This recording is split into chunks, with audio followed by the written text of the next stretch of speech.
ಭಾರತ ಮತ್ತು ಪಾಕಿಸ್ತಾನದ ಮತ್ತೊಂದು ಮಹಾಯುದ್ಧದ ಬಗ್ಗೆ ನಾವು ಮಾತನಾಡ್ತಾ ಇದ್ದೀವಿ. ನಿಮಗಾಗಲೇ ಗೊತ್ತಿದೆ, ಕ್ರಿಕೆಟ್ ಅನ್ನುವಂಥದ್ದನ್ನು ಕೂಡ ನಾವು ಯುದ್ಧ ಅನ್ನುವಂಥ ರೀತಿಯಲ್ಲಿ ಪರಿಗಣಿಸ್ತೀವಿ. ಯಾಕಂದರೆ ಕ್ರಿಕೆಟ್ ಅನ್ನುವಂಥದ್ದು ನಮ್ಮ ಭಾರತದಲ್ಲಿ ಧರ್ಮ ಅನ್ನುವಂಥ ರೀತಿಯಲ್ಲಿ ನಾವು ಅದನ್ನು ಆಕ್ಸೆಪ್ಟ್ ಮಾಡಿದ್ದೀವಿ. ಸೊ ಹಾಗಾಗಿ ಇದನ್ನು ಕೂಡ ಪಾಕಿಸ್ತಾನದ ವಿರುದ್ಧ ಅಂತ ಬಂದಾಗ ಅದನ್ನು ನಾವು ಯುದ್ಧ ಅಂತಲೇ ತೆಗೆದುಕೊಳ್ತೀವಿ. ಸೊ ಆ ಯುದ್ಧದ ಮುನ್ನೆಲೆ ಯಾವ ರೀತಿಯಾಗಿರುತ್ತೆ ಅನ್ನುವಂಥ ಡಿಸ್ಕಷನ್ ಮಾಡ್ತಾ ಇದ್ವಿ. ಆ ಡಿಸ್ಕಷನ್ ಈಗ ಮುಂದುವರಿಯುತ್ತೆ.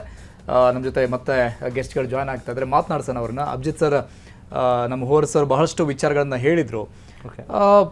ಈ ತಾರೀಖೆ ಹಾಟ್ ಟಾಪಿಕ್. ನಾನು ಆಗಲೇ ಹೇಳ್ದಂಗೆ 21 ನಮ್ಮ ಭಾರತ ಸೋತಾಗ, ನೋಲಾಸ್ಗೆ ಪಾಕಿಸ್ತಾನದ ಅಪೋಸಿಟ್ ಸೋತ ಅಂತ ಸಂದರ್ಭದಲ್ಲಿ ವರ್ಲ್ಡ್ ಕಪ್ ಅಲ್ಲಿ ಅದು ಕೂಡ ಅವಾಗ ಪಾಕಿಸ್ತಾನದ ಪೇಸರ್ಸ್ಗಳು ಅವರಿಗೆ ನಮ್ಮ ಟಾಪ್ ಆರ್ಡರ್ನ ಕೊಲಾಪ್ಸ್ ಮಾಡಿದ್ದು. ಅಂದರೆ ನ್ಯೂ ಬೌಲರ್ಸ್ ಅನ್ನುವಂಥ ರೀತಿಯಲ್ಲಿ ನಮ್ಮ ಬ್ಯಾಟ್ಸ್ಮನ್ಗಳು ಅವ್ರನ್ನ ಪೇಸ್ ಮಾಡಿದ್ರು. ಸೊ ಅದೇ ಸಿಚುವೇಶನ್ ಈಗ ಒಬ್ಬ ಬೌಲರಿಂದ ಆಗ್ತಿದೆ. ಸೊ ಎಷ್ಟರ ಮಟ್ಟಿಗೆ ಹಾರ್ಮ್ ಆಗ್ಬೋದು ಅಂತ ಅನ್ಸುತ್ತೆ, ಅಥವಾ ಆಗೋದಿಲ್ಲ ಅಂತ ಅನ್ಸುತ್ತಾ? ಈಗ ನಾವೆಲ್ಲ ಸೋಷಿಯಲ್ ಮೀಡಿಯಾ ನೋಡಿದಾಗ ಉಸ್ಮಾನ್ ತಾರಿಕ್ ತುಂಬಾ ವೈರಲ್ ಆಗಿದ್ದಾರೆ ಅವ್ರ ಹೆಸರು, ಬಿಕಾಸ್ ಆಫ್ ಅವರ ಆಕ್ಷನ್, ಅವ್ರ ಆಕ್ಷನ್ ಆರ್ ಅದು ಪಾಸ್ ಅಂತ ಹೇಳ್ತೀವಿ ಅದ್ರ ಬಗ್ಗೆ. ಸೊ ಬೇಸಿಕ್ಲಿ ಏನಿದೆ, ನಾವು ICC playing condition, MCC loss ನೋಡಿದಾಗ ಬೌಲಿಂಗ್ ಆಕ್ಷನ್ ಅಲ್ಲಿ ಪಾಸ್ ಬಗ್ಗೆ ಎಲ್ಲೂ ಏನು ಮೆನ್ಷನ್ ಆಗಿಲ್ಲ. ಬಟ್ ನಾನು ಎಲ್ಲೋ ಓದಿದ ಬಗ್ಗೆ, ಕ್ರಿಕೆಟ್ ಒಂದು ಅದು ಆರ್ಟಿಕಲ್ ಓದುವಾಗ ನೋಡಿದ್ದು, ಈ ನಮ್ಮ ಕೇದಾರ್ ಜಾಧವ್ ಮತ್ತೆ ರಿಯಾನ್ ಪರಾಗ್ ಸಿಮ್ಲರ್ ಈ ತಾರೀಖ್ ಹಾಕೋ ಬೌಲಿಂಗ್ ಶೈಲಿನೇ ಹೋಲುವಂಥ ಬೌಲಿಂಗ್ ಹಾಕಿದಾಗ ಎಲ್ಲ ಒಂದ್ ಕಡೆ ಅಂಪೈರ್ ಅದನ್ನ ಡೆಡ್ ಬಾಲ್ ಅಂತ ಡಿಸೈಡ್ ಮಾಡಿದ್ದು ಕೂಡ ಒಂದು ಇದೆ. ಸೊ ಏನಾದ್ರೂ ಈ ಮ್ಯಾಚ್ ಅಲ್ಲಿ ಆ ರೀತಿಯಾಗಿ ಆಗತ್ತಾ? ಕಳೆದ ಆಸ್ಟ್ರೇಲಿಯಾ ಮೇಲೆ ಮ್ಯಾಚ್ ಆಡದಂತ ಸಂದರ್ಭದಲ್ಲಿ ಗ್ರೀನ್ ಅವ್ರು ಅಪೀಲ್ ಮಾಡಿದ್ರು ಅಂಪೈರ್ಗಳಿಗೆ ಈ ತಾರೀಖ್ ಬೌಲಿಂಗ್ ಆಕ್ಷನ್ ಬಗ್ಗೆ. ಸೊ ಅಂಪೈರ್ಸ್ಗಳು ಇದನ್ನ ಯಾವ ರೀತಿಯಾಗಿ ಡಿಸೈಡ್ ಮಾಡ್ತಾರೆ, ಇಟ್ಸ್ ಲೀಗಲ್ ಆರ್ ಇಲ್ಲೀಗಲ್ ಅಂತ? ಓಕೆ, ಮೊದಲನೇದು ಡಿಫ್ರೆನ್ಸ್ ಹೇಳ್ಬಿಡ್ತೇನೆ. ಕೇದಾರ್ ಜಾಧವ್ ಬೌಲಿಂಗ್ ಅಲ್ಲಿ ಡೆಡ್ ಬಾಲ್ ಕರೆದಿದ್ದು ಮತ್ತೆ ಇಲ್ಲಿ ಏನು ಅಂತ. ಈ ಒಂದೇ ಉಸ್ಮಾನ್ ತಾರಿಕ್ ಬೌಲಿಂಗ್ ಅಲ್ಲಿ ನಾವೇನ್ ನೋಡ್ಬೇಕಂದ್ರೆ, ಅವ್ರು ಪ್ರತಿ ಬಾಲು ಪಾಸ್ ಮಾಡಿ ಹಾಕ್ತಾ ಇದಾರೆ. ಅವರು ನೀವು ನೋಡಿದ್ರೆ, ನಾವು ಪ್ರೀವಿಯಸ್ ಮ್ಯಾಚಸ್ ಎಲ್ಲ ನಾವು ನೋಡ್ತಾ ಇದೀವಿ, ಎವ್ರಿ ಬಾಲ್ 6 ಓವರ್ ಹಾಕಿದ್ರೆ 4 ಓವರ್ ಹಾಕಿದ್ರೆ 24 ಬಾಲ್ ಪಾಸ್ ಮಾಡಿ ಹಾಕ್ತಾ ಇದಾರೆ. ಕ್ರಿಕೆಟಿಂಗ್ ಲ್ಯಾಂಗ್ವೇಜ್ ಅಲ್ಲಿ ಹೇಳ್ಬೇಕಂದ್ರೆ ಸ್ಟಾಕ್ ಡೆಲಿವರಿ ಅಂತ ನೀವು ಹೇಳ್ಬೋದು. ಅದೇ ಅವ್ರು ಸಪೋಸ್ ಪಾಸ್ ಮಾಡ್ದೇನೆ ಬೌಲಿಂಗ್ ಮಾಡಿದ್ರೆ ಅದೇ ಒಂದು ವೇರಿಯೇಷನ್ ಆಗುತ್ತೆ. ಈಗ ಕೇದಾರ್ ಜಾಧವ್ ಅಲ್ಲಿ ಏನಾಗಿತ್ತು, ಒಂದು ಬಾಲ್ ಪರ್ಟಿಕ್ಯುಲರ್ ಬಾಲ್ ಅವ್ರು ತುಂಬಾ ಪಾಸ್ ಮಾಡಿ ಹಾಕಿದ್ರು, ಅದಕ್ಕೆ ಡೆಡ್ ಬಾಲ್ ಕರೆದ್ರು. ರಿಮೈನಿಂಗ್ ಇನ್ನೊಂದು ಆಕ್ಷನ್ ಲೀಗಲ್ಲ ಅಂತ ನೀವು ಕೇಳಿದ ಪಾಯಿಂಟ್ ಅಲ್ಲಿ, ಈಗ ನಾರ್ಮಲಿ ಲಾ ಏನ್ ಹೇಳುತ್ತೆ, ಬೌಲಿಂಗ್ ಹಾಕುವಾಗ bowling arm should be above the level of the shoulder ಅಂತ ಹೇಳುತ್ತೆ. ಈ ಕೈ ನಮ್ದು ಶೋಲ್ಡರ್ ಭುಜದ ಮೇಲೆ ಇರಬೇಕು ಅಂತ. ಈ ಪ್ರತಿ ಮ್ಯಾಚಲ್ಲೂ ಪ್ರತಿ ಬಾಲಲ್ಲೂ ನಮ್ಮ ಮ್ಯಾಚಸ್ ಅಲ್ಲಿ TV ಅಂಪೈರ್ ಅಂತ ಇರ್ತಾರೆ, ಥರ್ಡ್ ಅಂಪೈರ್, ಮ್ಯಾಚ್ ರೆಫ್ರಿ ಇರ್ತಾರೆ, ಆನ್ ಫೀಲ್ಡ್ ಅಂಪೈರ್ಸ್ ಇರ್ತಾರೆ. ಅವ್ರು ಮೈನ್ಯೂಟ್ಲಿ ಇದೆಲ್ಲ ಅಬ್ಸರ್ವ್ ಮಾಡ್ತಾ ಇರ್ತಾರೆ. ಸಸ್ಪೆಕ್ಟ್ ಆಕ್ಷನ್ ಪಾಲಿಸಿ ಅಂತ ಇದೆ, ಇದೆಲ್ಲ ಸ್ಟ್ರಿಕ್ಟ್ ಪಾಲಿಸಿ ಗೈಡ್ಲೈನ್ಸ್ ಇದೆ ICCದು. ಸೊ ಇದೆಲ್ಲ ನಾವು ಪ್ರತಿ PCT ಪ್ಲೇ ಕಂಟ್ರೋಲ್ ಟೀಮ್ ಅಂತ ಯಾರು ಮ್ಯಾಚ್ ರೆಫ್ರಿ ಅಂಪೈರ್ಸ್ ಹೇಳ್ತೀವಿ, ಅವರೆಲ್ಲ ಇದನ್ನ ಅಬ್ಸರ್ವ್ ಮಾಡ್ತಾ ಇರ್ತಾರೆ. ಸೊ ನಾವು ನಾರ್ಮಲಿ ಟಿವಿಯಲ್ಲೆಲ್ಲ ನೋಡಿದ ಪ್ರಕಾರ ಅವ್ರ ಕೈ ಶೋಲ್ಡರ್ ಲೆವೆಲ್ ಮೇಲಿಂದಾನೇ ಹೋಗ್ತಾ ಇದೆ. ಸೊ ನನ್ಗೆ ಪರ್ಸನಲಿ ನನಗೆ ಪ್ರಾಬ್ಲಮ್ ಏನು ಅನ್ಸಲ್ಲ, ಅಂದ್ರೆ ತಲೆ ಕೆಡಿಸ್ಕೊಳ್ಳುವಂತ ಅವಶ್ಯಕತೆ ಇಲ್ಲ. ಆ ತರ ಆ ಬ್ರೇಕ್ ಏನಿದೆಯಲ್ಲ, ಪಾಸ್ ಅನ್ನುವಂಥದ್ದು ಬ್ಯಾಟ್ಸ್ಮನ್ ಗಳಿಗೆ ಡಿಸ್ಟರ್ಬೆನ್ಸ್ ಆಗತ್ತಾ? ಅದು again it's very subjective matter. ಯಾಕಂದ್ರೆ ಅವ್ರು ಪ್ರತಿ ಬಾಲು ಪಾಸ್ ಮಾಡ್ತಾ ಇದ್ದಾರೆ. ಈಗ ಆಸ್ ಅನ್ ಅಂಪೈರ್, ನಾವು ಅಂಪೈರ್ ಇದ್ದಾಗ ಬ್ಯಾಟ್ಸ್ಮನ್ ಸರಿದ್ರೆ ಅವ್ನು ಪ್ರತಿ ಬಾಲು ಸರಿಯಕ್ಕಾಗಲ್ಲ. ಯಾಕಂದ್ರೆ ಬೌಲರ್ ನಾರ್ಮಲ್ ಆಕ್ಷನ್ನೇ ಆ ಥರ, ಅವ್ನು ಪಾಸ್ ಮಾಡಿ ಹಾಕ್ತಾ ಇದ್ದಾನೆ. Batter has to adjust. ಅವ್ನು ಸಡನ್ಲಿ ಏನಾದರೂ ಒಂದು ವೇರಿಯೇಷನ್ ಜಾಸ್ತಿ ನಿಂತು ಪಾಸ್ ಮಾಡದೆ ಎಲ್ಲ ಬೇಗ ಮಾಡಿದ್ರೆ ಅವಾಗ ನಾವು ಇಂಟರ್ವ್ಯೂನ್ ಆಗ್ಬೋದು. ಬಟ್ ಅದರ್ವೈಸ್ ಅವ್ನು ಪ್ರತಿ ಬಾಲು ಅದೇ ಥರ ಮಾಡ್ತಾ ಇರುವಾಗ the game should go on.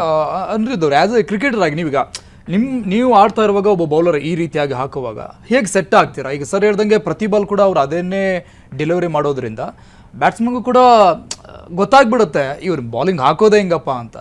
Usually set ಆಗಿಬಿಡ್ತಾರೆ ಬ್ಯಾಟ್ಸ್ಮನ್. ಸೊ ಅದೇನು ಅಂತೇನು ಪ್ರಾಬ್ಲಮ್ ಆಗಲ್ಲ ಅಂತ ಅನ್ಸುತ್ತೆ. ಎಲ್ಲೋ ಒಂದು ಮಿಡ್ಲಲ್ಲಿ ಆ ಥರ ಬಾಲ್ ಎಸ್ದಾಗ ಪ್ರಾಬ್ಲಮ್ ಆಗುತ್ತೆ.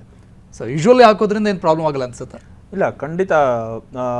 ಲೈಕ್ ಏನಂತಂದರೆ, ನೀವು ಫಸ್ಟು 2-3 ಬಾಲ್ ಫೇಸ್ ಮಾಡಿದಾಗ ಸ್ವಲ್ಪ ಕಷ್ಟ ಅನ್ಸುತ್ತೆ. ಬಿಕಾಸ್ ಏನಂತಂದರೆ ಸ್ಟಾಪ್ ಮಾಡಿ ಆಗ್ತಾ ಇರ್ತಾರೆ ಅವರು. ಯಾವ ಬಾಲ್ ಒಂದು ಸ್ಟ್ರೇಟ್ ರನ್ ಹಾಕ್ತಾರ ಅಥವಾ ಜಾಸ್ತಿ ಟರ್ನ್ ಮಾಡ್ತಾರ, ಆ್ಯಂಡ್ ಏನಾದರೂ ಗೂಗ್ಲಿ ಹಾಕೋರು ಆ ಥರ ರಾಂಗ್ ಒನ್ ಹಾಕೋದು ಏನಾದರೂ ಇರುತ್ತಾ, ಅಥವಾ ರಿಸ್ಟಲ್ಲಿ ಹೊಡಿತಾರಂತ.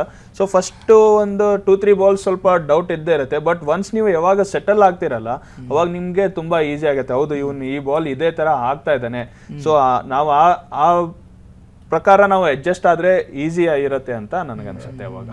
ಯಾಕಂದರೆ ತುಂಬ ವೆರೈಟೀಸ್ ಆಫ್ ಬೌಲಿಂಗ್ಸ್ ಇದೆ, ಸ್ಲಿಂಗಿಂಗ್ ಆ್ಯಕ್ಷನ್ನು, ಎಸ್ ಮತ್ತು ಲ್ಯಾಂಗ್ ಡೆಲಿವರಿ ಅಂತ. ಈ ಹೊಸ ಬೌಲರ್ನ ಫೇಸ್ ಮಾಡುವಂಥ ಟೈಮಲ್ಲಿ ಬ್ಯಾಟ್ಸ್ಮನ್ಗಳಿಗೆ ಅಂದರೆ ಇವ್ರು ಹೇಳ್ದಂಗೆ ಸ್ಟಾರ್ಟಿಂಗ್ ಬಾಲ್ಸ್ಗಳು ತುಂಬ ಸ್ಟ್ರಗ್ಲಿಂಗ್ ಆಗುತ್ತೆ. ಇನ್ಕ್ಲೂಡಿಂಗ್ ನಾವು ಮಲಿಂಗ ಸ್ಟಾರ್ಟಿಂಗ್ ಬೌಲಿಂಗ್ ಇಂಟರ್ನ್ಯಾಷನಲ್ ಕ್ರಿಕೆಟಿಗೆ ಫಸ್ಟ್ ಮ್ಯಾಚ್ ಆಡುವಾಗ ಎಲ್ಲರೂ ಇಡೀ ಜಗತ್ತೇ ನೋಡಿತ್ತು, ಏನು ಹಿಂಗೆ ಬೌಲ್ ಮಾಡ್ತಾರಲ್ಲ ಅಂತ. ಸಿಮಿಲರ್ಲಿ ಪತಿರಾಣ ಬಂದಾಗಲೂ ಹಾಗೆ ನೋಡಿದ್ದು. ಕರೆಕ್ಟ್.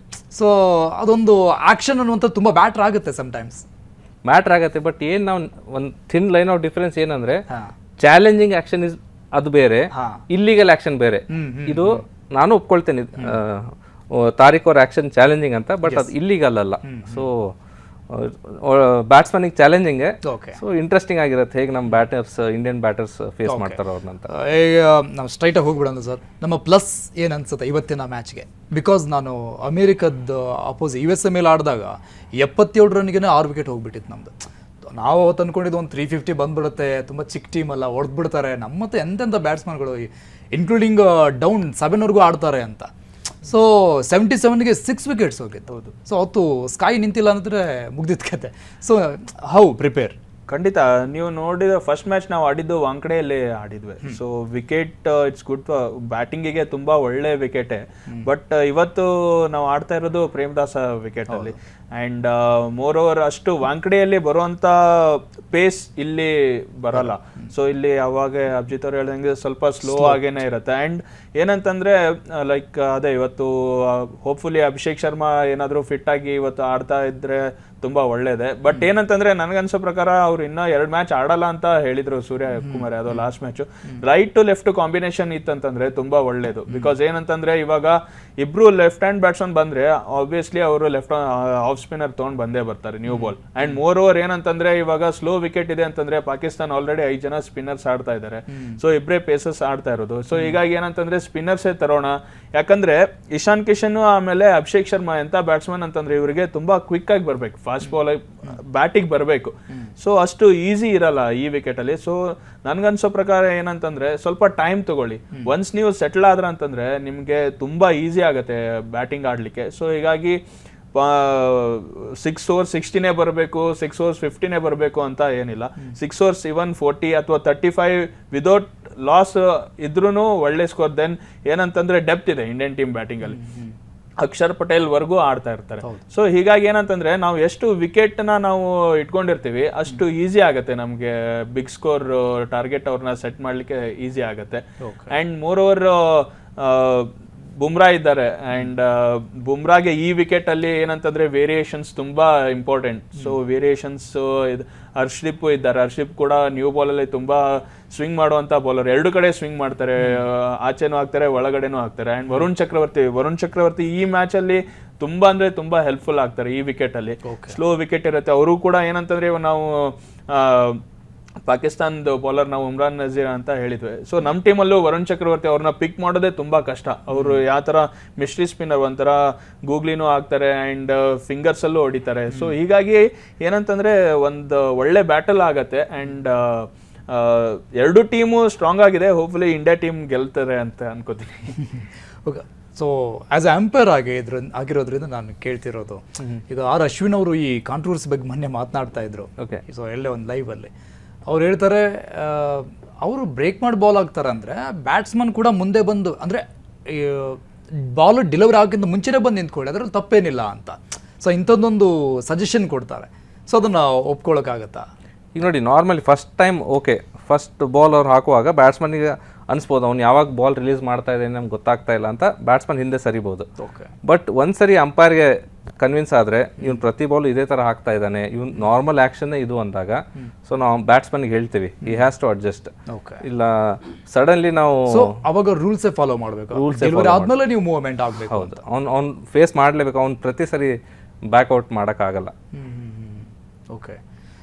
ಇವತ್ತಿನ ಟಾರ್ಗೆಟ್ ಏನಂತ ಅನಿಸ್ಬೋದು ನಿಮಗೆ? ಯಾಕಂದರೆ ಸ್ಲೋ ಪಿಚ್ ಆಗಿರೋದ್ರಿಂದ ಈ ಟಾಸ್ ಮತ್ತು ಟಾರ್ಗೆಟು ನನಗೆ ಅದಕ್ಕಿಂತ ಮುಂಚೆ ಟೀಮ್ ಕಾಂಬಿನೇಷನ್ ಯಾವ ಥರ ಇರುತ್ತೆ ಅನ್ನೋದು ಒಂದು ಇಂಟ್ರೆಸ್ಟಿಂಗ್ ಇರುತ್ತೆ. ಈಗ in case Abhishek Sharma fit ಇದ್ರೆ ಅವರು ಸಂಜು ಸ್ಯಾಮ್ಸನ್. ಇಲ್ಲ ನಾ ಎಲ್ಲೋ ನಿನ್ನೆ ಪ್ರೆಸ್ ಮೀಟಲ್ಲಿ ಎಲ್ಲೋ ಸೂರ್ಯ ಅವ್ರು ಮಾತನಾಡಿದ್ ನೋಡಿ, ಪಾಕಿಸ್ತಾನ ಕ್ಯಾಪ್ಟನ್ ಹೇಳ್ತಾರೆ ನಮಗೆ he is A good talent Abhishek Sharma, so ಅಂಥ ಟ್ಯಾಲೆಂಟ್ ಮುಂದೆ ನಾವು ಆಡೋಕೆ ಇಷ್ಟಪಡ್ತೀವಿ, ಆಡಿದ್ರೆ ಚೆನ್ನಾಗಿರುತ್ತೆ ಅಂತ. ಅದಕ್ಕೆ ಇವರು ರಿಪ್ಲೈ, ಪಾಕಿಸ್ತಾನ ಕ್ಯಾಪ್ಟನ್ ಕೇಳ್ತಾರೆ ಅಂದ್ರೆ ಅಭಿಷೇಕ್ 100% ಆಡ್ತಾರೆ ಅಂತ. ಓಕೆ, ಸೊ ಅದು ಅಭಿಷೇಕ್ ಶರ್ಮಾ ಮಾಡಿದ್ರೆ ತುಂಬಾ ಒಳ್ಳೇದು ನಮಗೆ. ಸೊ ನಾನು ಏನು ಎಕ್ಸ್ಪೆಕ್ಟ್ ಮಾಡ್ತಾ ಇದ್ದೀನಿ, ಬಿಕಾಸ್ ಇದು ಪಿಚ್ ಟರ್ನರ್ಗೆ ಸ್ಪಿನ್ನಿಗೆ ಹೆಲ್ಪ್ ಆಗೋದ್ರಿಂದ ಮೇ ಬಿ ವಾಷಿಂಗ್ಟನ್ ಸುಂದರ್ ಆಡ್ಬೋದಾ ಈ ಮ್ಯಾಚು ಅಂತ. ರಿಂಕು ಸಿಂಗ್ ಜಾಗದಲ್ಲಿ ವಾಷಿಂಗ್ಟನ್ ಸುಂದರ್ ಬ್ಯಾಟಿಂಗ್ ಆಲ್ರೌಂಡರ್ ಇರೋದ್ರಿಂದ ಇಂಡಿಯನ್ ಟೀಮ್ ಒಂದು ಚೂಸ್ ಮಾಡ್ಬೋದಾ ಅಂತ ಏನೋ ಅನಿಸ್ತಾ ಇದೆ. ಬಟ್ ತುಂಬಾ ಇನ್ನೊಂದೇ ನಾವು ಏನು ನೋಡ್ಬೇಕಂದ್ರೆ, ನಮ್ಮ ಹತ್ರ 2 ಫಾಸ್ಟ್ ಬೌಲಿಂಗ್ ಆಲ್ರೌಂಡರ್ಸ್ ಇದ್ದಾರೆ, ಶಿವಮ್ ದುಬೆ ಮತ್ತು ಹಾರ್ದಿಕ್ ಪಾಂಡ್ಯ. ಸೊ ಮತ್ತು ಈ ಪಿಚ್ಚಲ್ಲಿ ಎನಿವೇ ನಮ್ದು 4 overs are safe with Bumrah. So in case ನಾವು ಸ್ಪಿನ್ ಇನ್ನೊಂದು ತೊಗೊಳ್ಬೇಕಂದ್ರೆ ಒಂದು ಆಪ್ಷನ್ ಇದೆ, ಹರ್ಷದೀಪ್ ಸಿಂಗ್ ಬದಲು ಕುಲ್ದೀಪ್ ಯಾದವ್ ಆಡಿಸ್ತಾರ ಅಂತ. It very interesting permutation and combination. Indian team ಯಾವ ಥರ ಹೋಗ್ತಾರೆ ಈ ಮ್ಯಾಚ್ಗೆ ಅಂತ ನೋಡೋದು ಇಂಟ್ರೆಸ್ಟಿಂಗ್ ಆಗುತ್ತೆ. ಟಾರ್ಗೆಟ್ ನಾವು ಟಾರ್ಗೆಟ್ ಲಾಸ್ಟ್ ಮಾತಾಡೋಣ ಸರ್. ಈಗ ನಮಗೆ ಓಪನಿಂಗ್ ಅಭಿಷೇಕ್ ಶರ್ಮಾ ಆಡಿಲ್ಲ ಅಂದ್ರೆ ಇನ್ ಕೇಸ್ ನಮಗೆ ಸಂಜು ಸ್ಯಾಮ್ಸನ್ ಆಪ್ಷನ್ ಇದ್ದಾರೆ, ಮೇ ಬಿ ಆಡಿಸಬಹುದು ಅಂತ ಅನ್ಸತ್ವಾ? ಡೆಫಿನೆಟ್ಲಿ ಅಭಿಷೇಕ್ ಶರ್ಮಾ ಆಡಿಲ್ಲ ಅಂದ್ರೆ ಲೆಫ್ಟ್ ಹ್ಯಾಂಡ್ ಆಡಿಸ್ತಾರ ಅಂತ ಅನ್ಸುತ್ತೆ. ಇಲ್ಲ, ಲೆಫ್ಟ್ ಅಂಡ್ ರೈಟ್ ಆದ್ರೆ ತುಂಬಾ ಒಳ್ಳೇದು ನಮಗೆ. ಯಾಕಂದ್ರೆ ಅನಿರುದ್ಧ್ ಹೇಳಿದಂಗೆ ಅವ್ರು ಆಫ್ ಸ್ಪಿನ್ನರ್ ತೊಗೊಂಡು ಬಂದ್ರೆ ನಾವು ಸ್ಟ್ರೈಕ್ ರೊಟೇಟ್ ಮಾಡೋದು ಈಸಿ. ನಾವು ಪ್ರತಿ ಈಗ ಪಿಚ್ ಗ್ರೌಂಡ್ ದೊಡ್ಡದಿರೋದ್ರಿಂದ ನಾವು ಎವ್ರಿ ಓವರಿಗೆ 1 4 2 6 ಆ ಥರ ಎಕ್ಸ್ಪೆಕ್ಟ್ ಮಾಡೋದು ಕಷ್ಟ ಈ ಪಿಚ್ಚಲ್ಲಿ.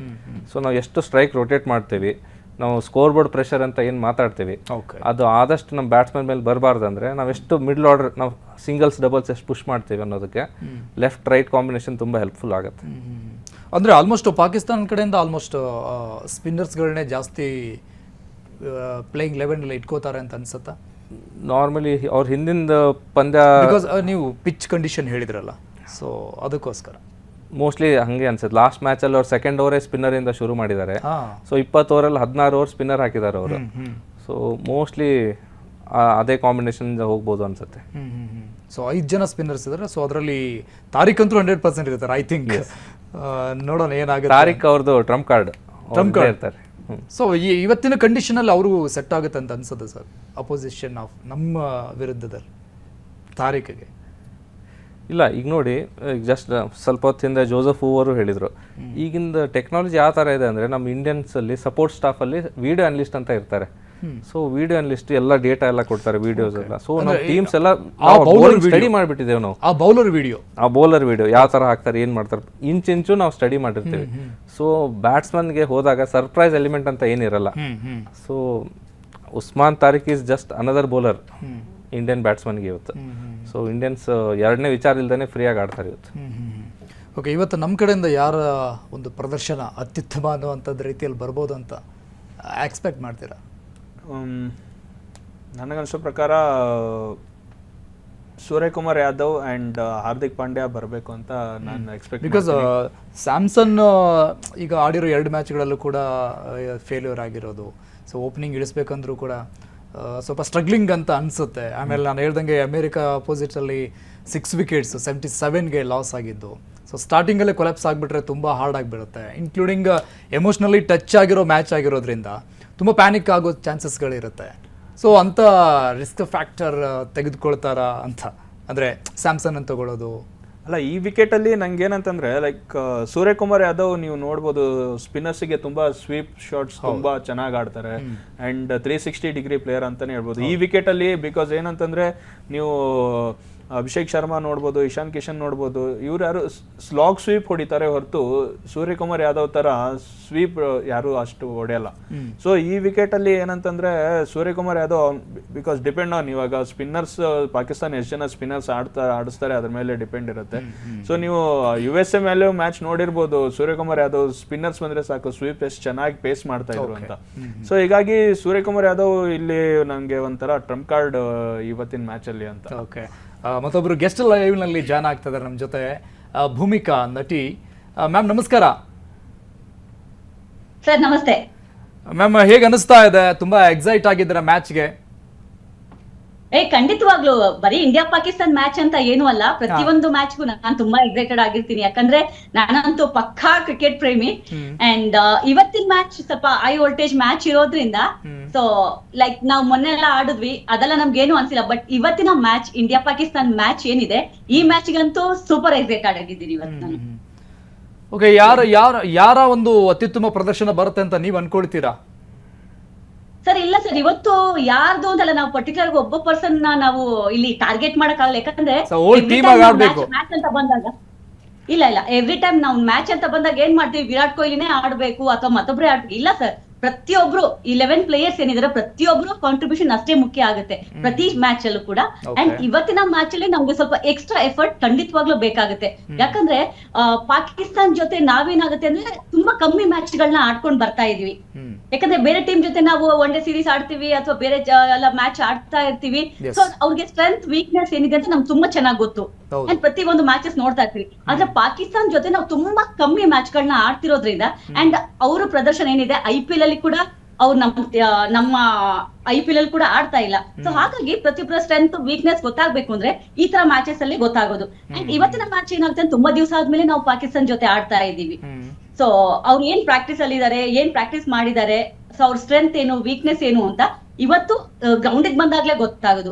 ಅಂಡ್ ನಮ್ಮ ಇಂಡಿಯನ್ ಪ್ಲೇಯರ್ ಬಗ್ಗೆ ಹೇಳ್ಬೇಕು ಅಂದ್ರೆ ಖಂಡಿತವಾಗ್ಲೂ ಅವರು ಎಲ್ಲಾ ಮ್ಯಾಚಸ್ ನೋಡಿರ್ತಾರೆ. ಯಾರ ಸ್ಟ್ರೆಂತ್ ಏನು, ಯಾರ ವೀಕ್ನೆಸ್ ಏನು, ಯಾರು ಹೆಂಗ್ ಆಡ್ತಾರೆ ಅಂತ ಪ್ರತಿಯೊಂದು ಪಿನ್ ಟು ಪಿನ್ ಅವ್ರಿಗೆ ಗೊತ್ತಿರುತ್ತೆ. ಅಂಡ್ ಅವರ ಟೀಮ್ ನ ಬಗ್ಗೆ ನಮ್ಗೆ ಸ್ವಲ್ಪ ಕಮ್ಮಿ ನಾಲೆಜ್ ಇರುತ್ತೆ, ಯಾಕಂದ್ರೆ ನೋಡಿರ್ತಾರೆ. ಬಟ್ ಸ್ವಲ್ಪ ಸ್ಟ್ರೆಂತ್ ಏನು, ವೀಕ್ನೆಸ್ ಏನು ಸ್ವಲ್ಪ ಕಮ್ಮಿ ಗೊತ್ತಿರೋದ್ರಿಂದ ನಾವು ಆದಷ್ಟು ಹುಷಾರಾಗಿ ಇವತ್ತಿನ ಮ್ಯಾಚ್ ಖಂಡಿತವಾಗ್ಲೂ ಆಡ್ಲೇಬೇಕಾಗತ್ತೆ. ಅಂಡ್ ಇವತ್ತು ನನಗಂತೂ ಸೂರ್ಯಕುಮಾರ್ ಯಾದವ್ ಚೆನ್ನಾಗಿ ಆಡ್ಬೋದು ಅಂತ ಅನ್ಸುತ್ತೆ. ಜೊತೆಗೆ ಹಾರ್ದಿಕ್ ಪಾಂಡ್ಯ ಪ್ರೀವಿಯಸ್ ಮ್ಯಾಚ್ ಅಲ್ಲಿ ಕೂಡ ತುಂಬಾ ಚೆನ್ನಾಗಿ ಆಡಿದ್ದಾರೆ. ಅಂಡ್ ನಮ್ಮ ಇಂಡಿಯನ್ ಪ್ಲೇಯರ್ ಬಿಟ್ಟು ನಾವು ಅವ್ರನ್ನೂ ಯಾವತ್ತೂ ಈ ತರ ಮ್ಯಾಚಸ್ ಅಲ್ಲಿ ಅಲ್ಲಗೆಳೆಯಕ್ ಆಗದೇ ಇಲ್ಲ. ಯಾಕಂದ್ರೆ ಒಂದೊಂದ್ಸಲ ಫಿನಿಕ್ಸ್ ತರ ಎದ್ ಬಂದ್ಬಿಡ್ತಾರೆ. ಸೊ ಹಾಗಾಗಿ ಇವತ್ತಿನ ಮ್ಯಾಚ್ ಕೊಲಂಬೋದಲ್ಲಿ ಏನ್ ನಡೀತಾ ಇದೆ, ತುಂಬಾ ಹುಷಾರಾಗಿ ತುಂಬಾ ಕೇರ್ಫುಲ್ ಆಗಿ ಆಡ್ಬೇಕಾಗುತ್ತೆ. ಆಫ್ಟರ್ ದಟ್ ಈ ನಮ್ಮ ಸಿಂಧೂರ ಆಪರೇಷನ್ ಆದ್ಮೇಲೆ ಆಗ್ತಾ ಇರುವಂತ ಒಂದು ವರ್ಲ್ಡ್ ಕಪ್ ಇದು, ಎಸ್ಪೆಷಲಿ ಪಾಕ್ ಮೇಲೆ. ಸೊ ಅದು ಎಕ್ಸೈಟ್ಮೆಂಟ್ ಅನ್ನುವಂಥದ್ದು 100% ದಾಟ್ ಹೋಗಿರುತ್ತೆ.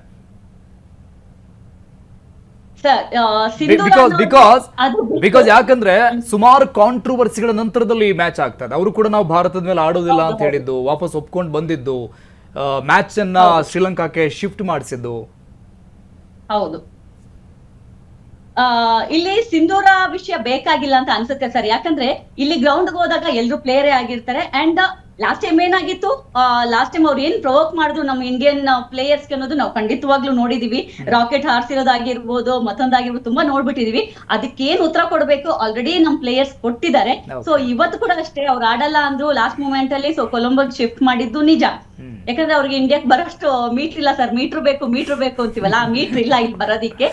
ಸೊ ಇವತ್ತಿನ ಪ್ರದರ್ಶನ ಖಂಡಿತವಾಗ್ಲು ನಾವು ಲಾಸ್ಟ್ ಇವಾಗ ನಮ್ಮ ಕಿಡ್ಸ್ ಕೂಡ ಅಷ್ಟೇ ಟ್ರೋಫಿ ಗೆದ್ಕೊಂಡ್ ಬಂದ್ರು. ಅಂಡ್ WPL ಅಲ್ಲಿ ನಮ್ಮ RCB ಕೂಡ ಚೆನ್ನಾಗಿ ಆಡಿದ್ದಾರೆ. So back to back good news ಬರ್ತಾ ಇರೋದ್ರಿಂದ ಇವತ್ತಿನ ಇಂಡಿಯಾ ಪಾಕಿಸ್ತಾನ್ ಮ್ಯಾಚ್ ಏನಿದೆ ಖಂಡಿತವಾಗ್ಲು ಗೆಲುವು ಅನ್ನೋದು ಭಾರತಕ್ಕಂತೂ ಖಂಡಿತವಾಗ್ಲೂ ಇದೆ sir. Okay, hold on Bhumika ಅವರೇ, ಮಾತನಾಡಿಸ್ತೀನಿ.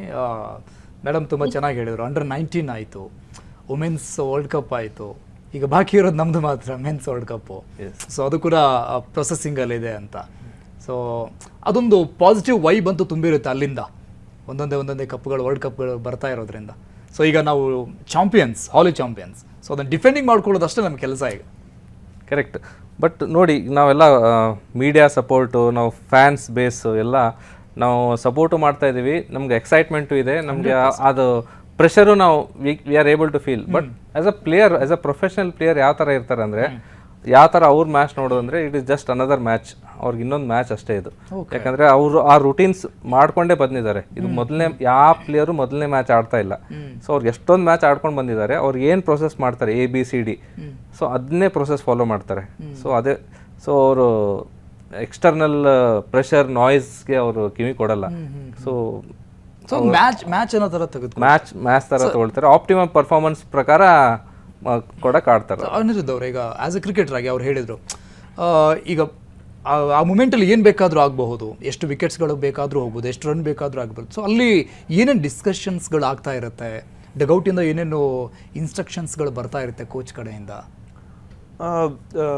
ಇನ್ಸ್ಟ್ರಕ್ಷನ್ಸ್ ಅಂದರೆ ಆಸ್ ಅಭಿಜಿತ್ ಅವ್ರು ಹೇಳ್ದಂಗೆ we are as a cricketer ನಾವು ಪ್ರೊಫೆಷನಲ್ ಕ್ರಿಕೆಟರ್ಸ್ ನಾವು ವಾಟ್ ಎವರ್ ಏನೇ ಸಿಚುವೇಶನ್ ಆದರೂ ನಾವು ಅದನ್ನ ಬಿಕಾಸ್ ಏನಂದ್ರೆ ಅವರು ಅಷ್ಟು ಮ್ಯಾಚಸ್ ಆಡ್ಕೊಂಡು ಬಂದಿದ್ದಾರೆ ಸೊ ಅವ್ರಿಗೆ ಹೊರತು ಇವಾಗ ಬೈ ಚಾನ್ಸ್ ಏನಾದರೂ ನೀವು USA ಮ್ಯಾಚೇ ತಗೊಳ್ಳಿ ಇವಾಗ 74-6 ಇದ್ದಾಗ ಆಬ್ವಿಯಸ್ಲಿ ಇವಾಗ ಡಗೋಟಲ್ಲಿ ತುಂಬಾ ಯಾರಪ್ಪ ಇವಾಗ ಸೂರ್ಯಕುಮಾರ್ 1 ವಿಕೆಟ್ ಹೋಯ್ತಂದ್ರೆ ನಾವು ಇವಾಗ ಸೋಲ್ಬೇಕು ಅಂತಾನೆ ಆ ತರ ಇರುತ್ತೆ. ಬಟ್ ಏನಂತಂದ್ರೆ ಸೂರ್ಯಕುಮಾರ್ ನಿಂತ್ಕೊಂಡ್ಬಿಟ್ಟು ಆ ಪ್ರೆಷರ್ನ ಹ್ಯಾಂಡಲ್ ಮಾಡ್ಕೊಂಡು ಆ ಒಂದು ಸೆಟ್ಟಿಂಗ್ ಟಾರ್ಗೆಟ್ ಕೊಟ್ರು. ಸೊ ಹೀಗಾಗಿ ಏನಂತಂದ್ರೆ ಅವರಿಗೆ ಗೊತ್ತಿರತ್ತೆ ಯಾವ ರೀತಿ. ಅಂಡ್ ಮೋರ್ ಓವರ್ ಏನಂತಂದ್ರೆ ಡಗೋಟಲ್ಲಿ ಇಷ್ಟು ವಿಕೆಟ್ ಹೋಗಿದಾಗ ಸಡನ್ಲಿ ಅಲ್ಲಿ ಯಾರು ಟೆನ್ಷನ್ ಅಂತೂ ಆಗಿರಲ್ಲ. ಬಿಕಾಸ್ ಏನಂತಂದ್ರೆ ಅದು ತುಂಬಾ ಇಂಪಾರ್ಟೆಂಟ್. ಎಷ್ಟು ಕಾಮ್ ಆಗಿರ್ತೀವಿ ಅಷ್ಟು ಇಂಪಾರ್ಟೆಂಟ್. ಇವಾಗ ನೀವು ಟೆನ್ಷನ್ ಆಗಿದ್ರೆ ನೆಕ್ಸ್ಟ್ ಹೋಗುವಂತ ಬ್ಯಾಟ್ಸ್ಮನ್ ಕೂಡ ಅಯ್ಯೋ ಆಲ್ರೆಡಿ 7 ವಿಕೆಟ್ ಹೋಗ್ಬಿಟ್ಟಿದಾವೆ, ಇವಾಗ ನಾವ್ ಏನ್ ಮಾಡ್ಬೇಕು ಅಂತ ಆ ತರ ಡಗ್ಔಟ್ ಇರಲ್ಲ. ಸೊ ಏನಂತಂದ್ರೆ ಅಲ್ಲಿ ಕೋಚ್ ಏನಂತಂದ್ರೆ ಓಕೆ ಇವಾಗ 7 ವಿಕೆಟ್ ಹೋದ್ರು ನೀನ್ ಫಸ್ಟ್ ಬಾಲ್ ನಿನ್ ಬ್ಯಾಕ್ ಇತ್ತ 6 ಹೊಡಿ, ನಿನ್ ಶಾರ್ಟ್ಸ್ ನಿನ್ನ ಗೇಮ್ ನ ನೀನ್ ಬ್ಯಾಕ್ ಮಾಡೋ ಅಂತಾನೆ ಹೇಳಿ ಕಳ್ಸಿರ್ತಾರೆ ಕೋಚ್ ಕೂಡ. ಫಿಕ್ಸೆಡ್ ಈ ಪ್ಲೇಯರ್ ಈ ರೋಲ್ ಮಾಡಬೇಕು ಅನ್ನೋದು ಖಂಡಿತ. ಸೊ ಅದನ್ನ ಮಾಡ್ಬರ್ಬೇಕು ಅಷ್ಟೇ. ಅಲ್ಲ ಖಂಡಿತ ಹಂಗೆ ಇದ್ದಾಗ್ಲೇನೆ ಏನಂತಂದ್ರೆ ಇವಾಗ ನಾವು USA ಮೇಲೆ 160-170 ರನ್ಸ್ ನಾವು ಬಂದಿದ್ದು. ಸೊ ಹೀಗಾಗಿ ಲೈಕ್ ಅಭಿಜಿತ್ ಅವ್ರು ಹೇಳ್ದಂಗೆ ಎಷ್ಟೇ ವಿಕೆಟ್ ಹೋದ್ರು ಏನೇ ಹೋದ್ರು ಪ್ರೆಷರ್ ಅಂತೂ ಏನು ಇರೋದೇ ಇಲ್ಲ. ಬಿಕಾಸ್ ಏನಂತಂದ್ರೆ as A we are cricketers ಹೆಂಗೆ ಅಂತಂದ್ರೆ ಪ್ರೊಫೆಷನಲ್ ಕ್ರಿಕೆಟರ್ಸ್ ನಮ್ಗೆ ಅದು ಅಭ್ಯಾಸ ಆಗೋಗಿರತ್ತೆ. ಸೊ ಅದನ್ನ ನೀವು ಹೆಂಗೆ ಹ್ಯಾಂಡಲ್ ಮಾಡ್ತೀರಾ ಆ ಪ್ರೆಷರ್, ಅದನ್ನ ಹೆಂಗೆ ನೀವು ಗೆಲ್ತೀರಾ ಅಷ್ಟು ತುಂಬಾ ಒಳ್ಳೇದು. ಯು ಮೀನ್ ಮ್ಯಾಚ್ ಪ್ರೆಷರ್ ಮಾತ್ರ ಇರುತ್ತೆ. ಈಗ ನಾವೆಲ್ಲ ಗೆಲ್ಲೇಬೇಕು, ಪಾಕಿಸ್ತಾನ ಬಂದಿದೆ ಹೊಡಿಲೇಬೇಕು, ಈ ಮ್ಯಾಚ್ ಗೆದ್ದಿಲ್ಲ ಅಂದ್ರೆ ಆಪ್ಷನ್ ಆ ತರ ಮೈಂಡ್ ಸೆಟ್ ಅಲ್ಲಿ ಇರೋದಿಲ್ಲ ಕ್ರಿಕೆಟರ್. ಇಲ್ಲ ಲೈಕ್ ಹೇಳ್ದಂಗೆ ನಾವು ಪಾಕಿಸ್ತಾನ ಅಂತಾನೆ ಏನಲ್ಲ, will take as A 1 game at A time ಅಂತಾನೆ ಹೇಳ್ಬೋದು. ನಾವು ಪಾಕಿಸ್ತಾನ ಅಂತಂದ್ರೆ ಇನ್ನ ಜಾಸ್ತಿ ಪ್ರೆಷರ್ ಹಾಕೊಂಡ್ಬಿಟ್ಟು ಇರುವಂತ ಗೇಮ್ನು ನಾವು ಹಾಳು ಮಾಡ್ಕೊಂಡು ಇತ್ತಂದ್ರೆ ಅದು ತುಂಬಾ ಕಷ್ಟ ಆಗ್ಬಿಡುತ್ತೆ. ಲೈಕ್ ಹೇಳ್ದಂಗೆ ಹೌದು ನಾವು ಇವಾಗ ಪಾಕಿಸ್ತಾನ ಅವ್ರ ಮೇಲೆ ಆಡ್ತಾ ಇದೀವಿ ಅಷ್ಟೇ, 1 ಗೇಮ್ ಅಟ್ ಎ ಟೈಮ್ ತಗೊಂಡು ಆಡಿದ್ರೆ ಸೊ ಯಾವ ಪ್ರೆಷರು ಇರಲ್ಲ ಏನೂ ಇರಲ್ಲ. ಖಂಡಿತ ಇಂಡಿಯಾ ಪಾಕಿಸ್ತಾನ್ ಮ್ಯಾಚ್ ಅಂತಂದ್ರೆ ಹೈ ವೋಲ್ಟೇಜ್ ಮ್ಯಾಚ್, ಪ್ರೆಷರ್ ಇದ್ದೇ ಇರುತ್ತೆ. ಬಟ್ ಏನಂತಂದ್ರೆ ನಾವು ಅದನ್ನ ಪ್ರೆಷರ್ನ ಆಚೆ ಕಡೆ ಇಟ್ಬಿಟ್ಟು ನಾವ್ ಏನ್ ಆಡ್ತಾ ಇದೀವಿ, ಗ್ರೌಂಡ್ ಅಲ್ಲಿ ಕ್ರೌಡ್ ಇರಲ್ಲ, ಇವಾಗ ನಾವು ಹಂಗೆ ವಿದೌಟ್ ಕ್ರೌಡ್ ಆಡ್ತಾ ಇದ್ದೀವಿ ಅಂತಂದು ಹೇಳಿದ್ರೆ ತುಂಬಾ ಅಂದ್ರೆ ತುಂಬಾ ಯೂಶುವಲಿ ಒಂದು ಮ್ಯಾಚ್ ಟೈಮ್. ಓಕೆ ಭೂಮಿಕೆ ಅವರೇ, ಫೈನಲಿ ಏನ್ ಹೇಳ್ತೀರಾ ಇವತ್ತಿನ ಮ್ಯಾಚ್ ಬಗ್ಗೆ? ಏನ್ ಟಾರ್ಗೆಟ್? ನಮ್ದೇ ಟಾಸ್ ಆಗಬಹುದಾ? ಆದ್ರೆ ಎಷ್ಟು ಹೊಡಿಬೇಕಂತ ನೀವು ಎಕ್ಸ್ಪೆಕ್ಟ್ ಮಾಡ್ತೀರಾ? ಸರ್ ಇವತ್ತಿನ ಮ್ಯಾಚ್ ಏನಿಲ್ಲ ಅಂದ್ರೆ 200+ ಹೊಡಿಲೇಬೇಕಾಗುತ್ತೆ ಸರ್. ಯಾಕಂದ್ರೆ ಅವ್ರಿಗೆ ಅಷ್ಟು ಟಾರ್ಗೆಟ್ ಕೊಟ್ರೇನೆ ನಾವು ಅಲ್ಲಿ ರೀಚ್ ಆಗೋಕ್ ಸಾಧ್ಯ ಆಗೋದು. ಅಂಡ್ ಇವತ್ತಿನ ಟಾಸ್ ವಿನ್ ಆಗಿ ನಾವೇನಾದ್ರೂ ಫಸ್ಟ್ ನಾವು ಬೌಲಿಂಗ್ ತಗೊಂಡ್ರೆ ತುಂಬಾ ಒಳ್ಳೇದು ಅಂತ ಅನ್ಸುತ್ತೆ. ಯಾಕಂದ್ರೆ ಸ್ವಲ್ಪ ಸ್ಲೋ ಪಿಚ್ ಆಗಿರೋದ್ರಿಂದ ಸ್ವಲ್ಪ ನನ್ಗನ್ಸತ್ತೆ. ಅಂಡ್ ಅಲ್ಲಿ ವೆದರ್ ಕಂಡೀಷನ್ ಬೇರೆ ಸ್ವಲ್ಪ ಕೆಟ್ಟದಾಗೆ ಇದೆ, ಮಳೆ ಬರುವ ಎಲ್ಲ ಚಾನ್ಸಸ್ ಇದೆ ಅಂತ ಕೂಡ ಹೇಳ್ತಾ ಇದ್ದಾರೆ. ಸೊ ಹಾಗಾಗಿ ನಾವೇನಾದ್ರೆ ಬೌಲಿಂಗ್ ತಗೋಬೇಕಾಗತ್ತೆ. ಅಂಡ್ ಬೌಲಿಂಗ್ ತಗೊಂಡ್ರೆ ಚೆನ್ನಾಗ್ ಮಾಡ್ಬೇಕಾಗುತ್ತೆ ಸರ್. ಫಸ್ಟ್ ಅವ್ರೇನಾದ್ರೂ 140-150 ಒಳಗೆ ಏನಾದ್ರೂ ಆಲ್ ಔಟ್ ಆದ್ರೆ ನಮ್ಗೆ ತುಂಬಾ ಚಾನ್ಸಸ್ ಇರುತ್ತೆ ಸರ್ ಇವತ್ತು. Okay, thank you. ಬ್ಯಾಟಿಂಗ್ ಏನಾದ್ರು ನಾವು ತಗೊಂಡ್ಬಿಟ್ರೆ, ಬ್ಯಾಟಿಂಗ್ ಏನಾದ್ರು ಬಂದ್ಬಿಟ್ರೆ ನಾವು 200+ ಅವ್ರಿಗೆ ಸ್ಕೋರ್ ಕೊಡ್ಲೇಬೇಕಾಗುತ್ತೆ ಸರ್. ಅಷ್ಟೊಂದು ಟಾರ್ಗೆಟ್ 100% ಬೇಕು. Okay ma'am, thank you Bhumika ಅವರೇ ನೀವು ಸರ್ ಜೊತೆ ಮಾತನಾಡೋದಕ್ಕೆ. ಸರ್ ಫೈನಲ್ ವರ್ಡ್ಸ್ ತಮ್ಮ ಕಡೆಯಿಂದ. ಗೆಲ್ತೀವಿ ಅನ್ನುವಂಥದ್ದು ನಿಶ್ಚಿತ ಅನ್ನುವಂಥ ರೀತಿಯಲ್ಲಾಗಿದೆ. ಯಾಕಂದರೆ ನಮ್ಮ ಸ್ಟ್ರೆಂತ್ ಅಷ್ಟೊಂದಿದೆ, ಗೆಲುವನ್ನೋದು ಬಿಟ್ಟು ಬೇರೆ ಆಪ್ಷನ್ನೇ ನಮ್ಮ ಹತ್ರ ಉಳಿದಿಲ್ಲ ಅನ್ನುವಂಥದ್ದು, ಅಷ್ಟೊಂದು ಕೆಪಬಿಲಿಟಿಲಂತೂ ನಾವಿದ್ದೀವಿ. ಬಟ್ ಓವರ್ ಕಾನ್ಫಿಡೆನ್ಸ್ ಯಾವತ್ತೂ ಬೇಡ ಅನ್ನುವಂಥದ್ದು, ಇದನ್ನು ನಾವು 2023ರ ODI ವರ್ಲ್ಡ್ ಕಪ್ಪಲ್ಲಿ ನಾವು ಕಲ್ತಿದ್ದೀವಿ ನರೇಂದ್ರ ಮೋದಿ ಸ್ಟೇಡಿಯಂನಲ್ಲಿ ಆಸ್ಟ್ರೇಲಿಯಾ ಅಪೋಸಿಟಲ್ಲಿ ಆಗಿರುವಂಥದ್ದನ್ನು. ಸೊ ಓವರ್ ಕಾನ್ಫಿಡೆನ್ಸ್ ಇರಬಾರ್ದು ಅನ್ನುವಂಥದ್ದು. So final words. Over confidence Indian ಟೀಮಲ್ಲಿ ಸದ್ಯಕ್ಕಿಲ್ಲ. ಯಾಕಂದರೆ ಈಗ ನಾವು ಡ್ರೀಮ್ ಸ್ಟಾರ್ಟ್ ಅಂತ ಅಂದ್ಕೊಂಡಿದ್ವಿ ಇಂಡಿಯನ್ ಟೀಮ್ದು, ಆ ಥರ ಸ್ಟಾರ್ಟ್ ಆಗಿಲ್ಲ ಈ ವರ್ಲ್ಡ್ ಕಪ್ಪಲ್ಲಿ. So Indian team is very cautious about it. So ಅವ್ರು ಕೇರ್ಫುಲ್ ಆಗಿ ಆಡ್ತಾರೆ. ಈ ಮ್ಯಾಚಲ್ಲಿ ಏನು ಇಂಪಾರ್ಟೆಂಟ್ ಇರುತ್ತೆ ಅಂದರೆ apart from ball and bat, weather also role ಇರುತ್ತೆ ಅದಕ್ಕೆ. ಸೊ ಅದೊಂದು ತಲೆಯಲ್ಲಿ ವೆದರ್ದು ನೋಡ್ಕೊಂಡು ಆಗ್ಬೇಕು. ಯಾಕಂದರೆ DLS ಬಂದಾಗ ನಾರ್ಮಲಿ ಆ ವೆದರ್, ಈಗ ನಾವೇನು ಫೋರ್ಕಾಸ್ಟ್ ನೋಡಿದ್ದೀವಿ, ಸ್ವಲ್ಪ ಇಂಟ್ರಪ್ಷನ್ಸ್ ಬರ್ಬೋದು ಅನ್ಸತ್ತೆ. ಬಟ್ ಎನಿವೇ ಪ್ಲೇಯಿಂಗ್ ಕಂಡೀಷನ್ ಪ್ರಕಾರ 60 ನಿಮಿಷ ಎಕ್ಸ್ಟ್ರಾ ಟೈಮ್ ಇದೆ. ಸೊ 60 ನಿಮಿಷ ದಾಟಿದ್ರೆ ಓವರ್ಸ್ ಕಟ್ ಆಗೋ ಸಾಧ್ಯತೆಗಳು ಇರುತ್ತೆ. ಸೊ ನಾವು ಇದೆಲ್ಲ ತಲೆಯಲ್ಲಿ ಇಟ್ಕೊಂಡು ಕ್ಯಾಪ್ಟನ್ ಮತ್ತು ಕೋಚ್ ಯಾವ ಥರ ಕಾಂಬಿನೇಷನ್ ಸೆಟಪ್ ಮಾಡ್ತಾರೆ, ಬ್ಯಾಟಿಂಗ್ ಫಸ್ಟ್ ಹೋಗ್ಬೇಕಾ ಇಲ್ಲ ಬೌಲಿಂಗ್ ತಗೋಬೇಕಾ ಅನ್ನೋದು ಡಿಸೈಡ್ ಆಗುತ್ತೆ. ನಿಮ್ಮ ಪ್ರೆಡಿಕ್ಷನ್ ಬೌಲಿಂಗ್ ಫಸ್ಟ್ ಆಗುತ್ತೆ ಅಂತ. ನಾನು ಗೋಯಿಂಗ್ ಬೈ ಹಿಸ್ಟ್ರಿ ಏನೇನು ಈ ಮ್ಯಾಚಸ್ ಎಲ್ಲ ನೋಡಿದ್ರೆ ಮಳೆನ ಸೈಡ್ಗೆ ಇಟ್ಟರೆ ಮೊದಲು ಬ್ಯಾಟಿಂಗ್ ಮಾಡೋದು ಬೆಟರ್ ಅಂತ. ಡಿಫೆಂಡ್ ಮಾಡ್ಕೊಳ್ಳೋದು ಈಸಿ, ಯಾಕಂದ್ರೆ ಎಷ್ಟೋ ಯಾವ ಟೀಮ್ ಗೆದ್ದಿರೋದೆಲ್ಲ ಡಿಫೆಂಡ್ ಮಾಡ್ಕೊಂಡಿರೋ ಟೀಮ್ ಅಂತಾನೆ. ಯಾಕಂದ್ರೆ ಪಿಚ್ 40 ಓವರಲ್ಲಿ ಪಿಚ್ ಏನು ಚೇಂಜ್ ಆಗಲ್ಲ. ಸೊ ಸ್ಪಿನ್ನರ್ಸ್ಗೆ ಬಾಲ್ ನಿಂತು ಬರುವಾಗ ಸ್ವಲ್ಪ ಕಷ್ಟ ಆಗುತ್ತೆ batting. So around 190 score defend ಮಾಡ್ಕೋಬಹುದು ಅಂತ ನನಗೆ ಅನ್ಸುತ್ತೆ. ದಟ್ಸ್ ಎನಫ್ ಟಾರ್ಗೆಟಿಂಗ್ ಸ್ಕೋರ್ ಈ ಪಿಚ್ಚಲ್ಲಿ ಅದು ಸಾಕು ಅನ್ಸುತ್ತೆ. ಫೈಟಿಂಗ್ ಸ್ಕೋರ್ ಆಗುತ್ತೆ 180. ಓಕೆ ಸರ್, ನಾವು 23 ಬಗ್ಗೆ ಮಾತಾಡಿದೆ. ಆ್ಯಂಡ್ ಆಲ್ಮೋಸ್ಟ್ ಇತ್ತೀಚೆಗೆ ಹೆಂಗಾಗಿದೆ ಅಂದರೆ ನೋ ಲಾಸಲ್ಲಿ ಹೊಡೆದು ಗೆದ್ಬಿಡೋದು ಅನ್ನೋ ಥರ ಆಗಿದೆ ಇಂಡಿಯನ್ ಟೀಮ್ದು. ಸೊ ಈ ಟೂರ್ನಮೆಂಟ್ ಕೂಡ ಹಾಗೆ ಆಗುತ್ತೆ ಅಂತ ಅನ್ಸುತ್ತಾ? ಆದರೆ ತುಂಬ ಒಳ್ಳೆಯದು ನನಗೂ ಕೂಡ. ಬಟ್ ಏನಂತಂದರೆ ಲೈಕ್ ನೀವು ಹೇಳ್ದಂಗೆ ತುಂಬ ಜಾಸ್ತಿ ಓವರ್ ಕಾನ್ಫಿಡೆನ್ಸ್ ಇರಬಾರ್ದು. ಆ್ಯಂಡ್ ಏನು ಅಭಿಜಿತ್ ಅವ್ರು ಹೇಳ್ದಂಗೆ ನಮಗೂ ಕೂಡ ಈ 2 ಮ್ಯಾಚಲ್ಲಿ ಏನು ನಾವು ಬಿಲಾಟ್ರಲ್ ಸಿರೀಸಲ್ಲಿ ನೀವು ಹೇಳಿದ್ರೆ ನೌಲಾಸ್ ಹೊಡಿತಾ ಇದ್ವಿ, ಗೆದ್ಕೊಂಡು ಬಂದಿದ್ವಿ ಅಂತ, ಆ ಒಂದು ಪಾರ್ಟ್ನರ್ಶಿಪ್ಪು ಕೂಡ ಈ ಮ್ಯಾಚಲ್ಲಿ ಬರಲಿ ಅಂತ ನಾನು ಕೇಳ್ಕೊತೀನಿ. ಬಿಕಾಸ್ ಏನಂದರೆ ಕೊನೆಯ ಲಾಸ್ಟ್ ಮ್ಯಾಚ್ ಅಭಿಷೇಕ್ ಶರ್ಮಾ ಆಡಿದ್ದಲ್ಲ, ಬಟ್ ಫಸ್ಟ್ ಮ್ಯಾಚ್ ಅವರು ಕೂಡ ಬೇಗ ಔಟ್ ಆಗಿದ್ರು. ಆ್ಯಂಡ್ ಇಶಾನ್ ಕಿಶನ್ ಅವರು ಕೂಡ ಬೇಗ ಔಟ್ ಆಗಿದ್ರು. ಲಾಸ್ಟ್ ಮ್ಯಾಚಲ್ಲಿ ಅವ್ರು ಸ್ವಲ್ಪ 160 ಹೊಡೆದ್ರು. ಸೊ ಈ match hopefully Abhishek Sharma and Ishan Kishan ನಮ್ಗೆ ಒಂದು ಒಳ್ಳೆ ಸ್ಟಾರ್ಟ್ ಕೊಟ್ರಂದ್ರೆ, ಆ್ಯಂಡ್ ಅದರಂತ ಆ್ಯಕ್ಚುಲಿ ಅವ್ರು ಒಳ್ಳೆ ಸ್ಟಾರ್ಟ್ ಕೊಟ್ರಂದ್ರೆ ತಳಗ್ ಬರುವಂಥ ಬ್ಯಾಟ್ಸ್ಮನ್ಗೆ ತುಂಬ ಈಸಿ ಆಗುತ್ತೆ ನಮ್ಗೆ ಒಂದು ಒಳ್ಳೆ ಟಾರ್ಗೆಟ್ ಸೆಟ್ ಮಾಡಲಿಕ್ಕೆ. ಸೊ ಹೋಪ್ಫುಲಿ ಇವತ್ತು ಅಭಿಷೇಕ್ ಶರ್ಮಾ ಫಿಟ್ ಆಗಲಿ ಆ್ಯಂಡ್ ಚೆನ್ನಾಗಿ ಆಡಲಿ ಅಂತ ಕೇಳ್ಕೊತೀನಿ ಅಷ್ಟೇ. ನಮಗೊಂದು ತುಂಬ ಸಮಸ್ಯೆ ಇತ್ತು ಇಲ್ಲಿವರೆಗೂ, ಅಂದರೆ ಒಂದು 90s ಲೆಫ್ಟ್ ಹ್ಯಾಂಡ್ ಬ್ಯಾಟ್ಸ್ಮನ್ಗಳೇ ನಮ್ಮ ಟೀಮಲ್ಲಿ ಇರಲಿಲ್ಲ ಅನ್ನೋ ಥರ ಕಾಂಬಿನೇಷನ್ಗೋಸ್ಕರ. ಯುವರಾಜ್ ಸಿಂಗ್ ಅವ್ರನ್ನ ಬಿಟ್ಟರೆ ಅಂಥ ಲೆಫ್ಟ್ ಹ್ಯಾಂಡ್ ಬ್ಯಾಟ್ಸ್ಮನ್ಗಳು ಯಾರೂ ಇರಲೇ ಇಲ್ಲ, ಶಿಖರ್ ಧವನ್ ಬಂದಿದ್ದ ಅಂತ. ಸೊ ಈಗಂತ ಕೊರತೆನೇ ಇಲ್ಲ. ಈಗ 7 ಜನ ಲೆಫ್ಟ್ ಇವತ್ತು ಅಭಿಷೇಕ್ ಶರ್ಮಾ ಆಡಿದ್ರೆ 7 ಜನ ಲೆಫ್ಟ್ ಹ್ಯಾಂಡ್ ಬ್ಯಾಟ್ಸ್ಮನ್ ಆಗುತ್ತೆ. ಸೊ ಅದು ನಮಗೆ ತುಂಬ ಪ್ಲಸ್ ಪಾಯಿಂಟ್ ಅಂತ ಅನ್ಸುತ್ತಲ್ಲ ಸರ್? ಪ್ಲಸ್ ಪಾಯಿಂಟ್ ಅಂದರೆ ಈಗ ನೋಡಿ ಅವ್ರದ್ದು ಈಗ ನಾವೆಲ್ಲ ಈ ಕ್ರಿಕೆಟ್ ಎಷ್ಟು ಫಾಸ್ಟ್ ಗೇಮ್ ಡೆವಲಪ್ ಆಗಿದೆ ಅಂದರೆ ಈಗ ಎಲ್ಲ ಇನ್ನೋವೇಟಿವ್ ಸ್ಟ್ರೋಕ್ಸ್ ಎಲ್ಲ ಬಂದಿದೆ. ಸೊ ಮುಂಚೆ ಥರ ಬರೀ ವಿಯಲ್ಲೇ ಆಡಬೇಕು, ಶಾರ್ಟ್ ಬಾಲ್ ಅಷ್ಟೇ ಕಟ್ಟಿ ಹೊಡಿಬೇಕು ಆ ಥರ ಇಲ್ಲ. ಸೊ ಇಷ್ಟು ಅಡ್ವಾಂಟೇಜ್ ಇರೋದ್ರಿಂದ ನಾರ್ಮಲಿ ಲೆಫ್ಟ್ ಹ್ಯಾಂಡ್ ಬ್ಯಾಟ್ಸ್ಮನ್ಗೆ ಒಂದು ಅಡ್ವಾಂಟೇಜ್ ಅಂತ ಇರುತ್ತೆ. ಸೊ ಈ ಥರ ನಮ್ಮ ಬ್ಯಾಟಿಂಗಲ್ಲಿ ನಮ್ಮ ಫಾರ್ಮ್ ಬಗ್ಗೆ ನಾವೇನು ತಲೆ ಕೆಡಿಸ್ಕೊಳ್ಳೋದು ಏನಿಲ್ಲ. ಅವತ್ತಿನ ದಿನ ನಾವು ಹೇಗೆ ಅಡಾಪ್ಟ್ ಮಾಡ್ಕೊಂಡು ಆಡ್ತೀವಿ ಅನ್ನೋದೇ ಆ challenge. Okay, thank you sir. ನಮ್ಮ ವಿಶೇಷ ಕಾರ್ಯಕ್ರಮಕ್ಕೆ ಬಂದು ಬಹಳಷ್ಟು ವಿಚಾರಗಳನ್ನ ತಿಳಿಸ್ಕೊಟ್ರಿ ಅನಿರುದ್ಧ್ ಸರ್ ಹಾಗೆ Abhijit sir. Thank you so much ನೀವು ಸರಿನ ಜೊತೆ ಇಷ್ಟೊತ್ತು ಟೈಮ್ ಸ್ಪೆಂಡ್ ಮಾಡಿದ್ದಕ್ಕೆ. Thank you Arun.